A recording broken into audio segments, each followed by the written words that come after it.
Hi అండి, welcome back to my channel. 2026 సంవత్సరంలో మనకి సంకటహర చతుర్థి ఎప్పుడు, మన ముహూర్తం, తిథి, నక్షత్రం ఇవన్నీ కూడా చూద్దామండి. అలాగే ఏ పీఠకంతో పూజ చేయాలో కూడా ఈ వీడియోలో నేర్చుకుందామండి. అలాగే పూజ స్టార్ట్ చేయాలనుకున్నవారు, ముడుపు కట్టి స్టార్ట్ చేయాలనుకున్నవారు ఈ నెలలో స్టార్ట్ చేయొచ్చండి. 8 నెలలు కానీ, 11 నెలలు కానీ, లేదంటే 21 నెలలు కానీ ఈ మన ఉద్యాపన అయితే పెట్టుకోవాలి. ఇది సంకల్పం చెప్పుకొని మనం దేనికోసమైతే మనం అనుకుంటున్నామో సంకల్పం చెప్పాలి. సంతానం కోసం అయితే సంతానం, లేదంటే ఏదైనా పనుల్లో ఆటంకం వస్తే అవి ఏవైనా సరే మనం సంకల్పంలో చెప్పుకొని మనకి ఏది కావాలనుకుంటున్నామో అది కోరుకొని సంకల్పం చెప్పుకోవాలి. అయితే విద్యార్థి లభతే విద్యాం, ధనార్థి లభతే ధనం, పుత్రార్థి లభతే పుత్రాన్, మోక్షార్థి లభతే గతిం. అంటే మనం ఈ పూజ, వినాయకుడి పూజ, సంకటహర చతుర్థి నెలలో వచ్చే పూజని మనం ఏవైతే కోరుకొని పూజ చేస్తామో, పిల్లలకి విద్యాబుద్ధులు రావాలని చెప్పి, లేదా అంటే సంతానం కోరుకునేవారు సంతానం, మోక్షం కోరుకునేవారు మోక్షం, అలాగే మనం ఏదైనా ఇబ్బందులు ఉండి ధనం కోసం పూజ చేస్తే ధనం ఖచ్చితంగా మనకైతే సంప్రాప్తిస్తాయండి ఈ పూజ ద్వారా. అయితే మనం ఇది శుక్లపక్షం చతుర్థి తిథి రోజు మనం అయితే ఈ పూజ అయితే చేసుకుంటాము.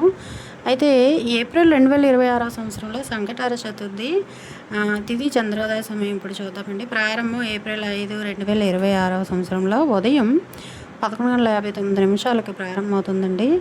ఏప్రిల్ 6, 2026 సంవత్సరంలో మధ్యాహ్నం 2:10 వరకు కూడా ఉందండి ఈ పూజ సమయం. అయితే మనం వ్రతం ఆదివారం నాడు చేసుకోవాలండి. చంద్రోదయ సమయం ఏ రోజైతే ఉంటుందో ఆ రోజు మాత్రమే చేసుకోవాలి.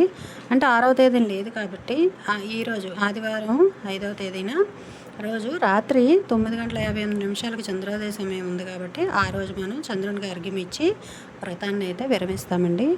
అయితే ఈ పూజ మొదటగా చేయాలనుకునేవారు ఈ నెలతో స్టార్ట్ చేసుకోవచ్చండి. ముడుపు కట్టి, ముడుపు ఎలా కట్టాలి అంటే మనం పసుపు క్లాత్, అంటే వైట్ క్లాత్ని పసుపు క్లాత్గా తయారు చేసి పసుపులో ముంచి అందులో మనం అక్షింతలు 21 రూపాయ, అలాగే తాంబూలం, చెక్క అంటారు కదా, అది కూడా పెట్టి మనం బియ్యం వేసి, మనం ఏదైతే అనుకుంటున్నామో సంకల్పం బియ్యం వేసి ముడుపు కట్టి స్వామివారి పాదాల దగ్గర అయితే ఉంచాలి.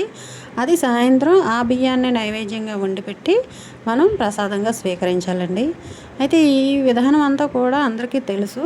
తెలియని వారి కోసం అయితే మళ్ళీ వీడియోని చూసి మనకి సబ్స్క్రైబ్ చేసుకోండి, అలాగే లైక్ చేయండి, షేర్ చేయండి. అలాగే అయితే మనం ఈ పూజ తెల్లవారే బ్రాహ్మీ ముహూర్తంలో లేచి శుభ్రత చేసుకొని చెప్పి గదంతా కూడా శుభ్రం చేసి మనం కూడా అన్నీ కూడా రెడీ చేసుకోవాలండి. విగ్రహం ఉంచుకోవాలి, లేదంటే చిత్రపటమైన పర్వాలేదు. పసుపు, కుంకుమ, ఆకులు, పత్రి అంటాం కదా, బిల్వపత్రి, లేదంటే గరిక అంటారు కదా, గరిక కూడా మనం పూజ చేయాలండి.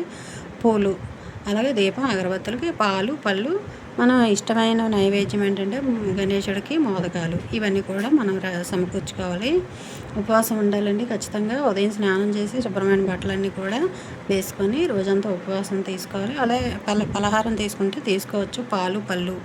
అలా అంటే మరీ అన్నీ వండినవి తినకూడదు, అంటే పులుపుతో వండినవి, ఉప్పుతో వండినవి కూడా తినకుండా పాలు, పళ్ళు తీసుకొని ఉపవాసం చేసుకోవచ్చు. సంతానం కోసం చేసుకోవాలి, సంకల్పం చేయాలండి. మనసులో కోరుకుంటూ సంకల్పం అయితే చేయాలి. మనం గణేశుడి విగ్రహాన్ని ప్రతిష్ఠించి పూజ అయితే ప్రారంభించాలి. పసుపు, కుంకుమ, పూలతో అలంకరించాలండి. నైవేద్యం పెట్టిన తర్వాత మనం నైవేద్యం శ్లోకం చదువుకొని హారతి పాటలు అయితే పాడుతారండి. పెద్దలు ఉంటే హారతి పాటలు కూడా చాలా ఇష్టం అంట. విఘ్నేశ్వరుడికి నాట్యం అన్నా, అలాగే పాటలు పాడినా చాలా ఇష్టం అంట. చాలా సంతృప్తి చెందుతారు. వ్రతకథ కూడా మనం చదువుకోవాలండి. చదివిన వారితో మనం వినొచ్చు, లేదంటే చదువుకోవచ్చు. సంకటహర చతుర్థి వ్రతకథ కూడా మనం కంపల్సరీ చదవాలి. అలాగే చంద్రుడికి సాయంత్రం పూజ చేసిన తర్వాత చంద్రుడికి అయితే అర్ఘ్యం సమర్పించాలండి. విఘ్నేశ్వరుడికి కూడా అర్ఘ్యం ఉంటుంది. విఘ్నేశ్వరుడికి అయిన తర్వాత చంద్రుడికి అర్ఘ్యం ఇవ్వాలి. ఎందుకంటే చంద్రుడికి పూజ చేయడమే ఇందులో అందుకే చంద్రోదయం ఉన్న రోజు మాత్రమే ఈ పూజ అయితే ఫలించుతుందండి. అందుకని మనం చంద్రుడికి అర్ఘ్యం ఇవ్వాలి. అయితే మనం చంద్రుడికి అర్ఘ్యం ఇచ్చి మనం కోరుకోవాలంట. విఘ్నేశ్వరుడు పూజ చేశాను తండ్రి, విఘ్నేశ్వరుడు పూజ చేసి నేను ఏదైతే సంకల్పం అనుకున్నానో ఆ సంకల్పం నెరవేరేలాగా మీరు చూడండి తండ్రి అని చెప్పి మనం విఘ్నేశ్వరుడు పూజ అంతా కూడా మనం చంద్రుడికి చెప్పుకోవాలంట. అలా అర్ఘ్యం సమర్పించిన తర్వాత ఉపవాసం అయితే విరమించాలండి. అయితే మనం ఉపవాసం విరమించిన తర్వాత ఖచ్చితంగా నియమనిష్టలు అయితే పాటించాలి. ఆ రోజు భార్యాభర్త దూరంగా ఉండాలి. కొత్తగా పెళ్ళైన వారైతే మాత్రం ఆ రోజు ఒక్కరోజు నియమనిష్టలు పాటించాలండి. అంటే ఆ రోజు వ్రతం చేసాం కదండి, వ్రతం చేసిన రోజు ఖచ్చితంగా మనం భార్యాభర్తలు దూరంగానే ఉండాలి. అలాగే మనం దూషించకూడదు ఎవరిని కూడా. అంటే చిరాకు పడుతూ పూజ చేయకూడదు. శాంతంగా మృదుత్వంతో అంటే మంచి మనసుతో ఉండి పూజ అయితే చేయాలి. ఇంట్లో శాంతి ఉండాలి అంటే కేకలేస్తూ పూజ అయితే చేసుకోకూడదు. ఒకళ్ళ మీద ఒకరు దూషించుకుంటూ పూజ అయితే చేయకూడదండి. అలాగే మనం ఈ నెలలో వికట మహాగణపతి నామంతో మహాగణపతి పీఠం వేసి మనం పూజ అయితే చేయాలండి. అలాగే మనం గణపతి నమః అనే మంత్రం ఉచ్చరిస్తూ పూజ అయితే మనం చేసుకోవాలి. ఈ పూజ చేయడం వల్ల మనకైతే మాత్రం చాలా మంచి జరుగుతుందండి. మనం ఏమనుకున్నా కూడా జరుగుతాయి. ఇది మనం అనుకునే దాన్ని బట్టి చేయొచ్చు. 3 వారాలంటే 3 నెలలు అంటే 3 నెలలు అని చేసుకోవచ్చు. లేదంటే భక్తి శ్రద్ధలతో చేయడం అత్యంత ముఖ్యమైనదండి. మనం ఈ మంత్రాన్ని కూడా చదువుకుంటూ చేసుకోవాలి.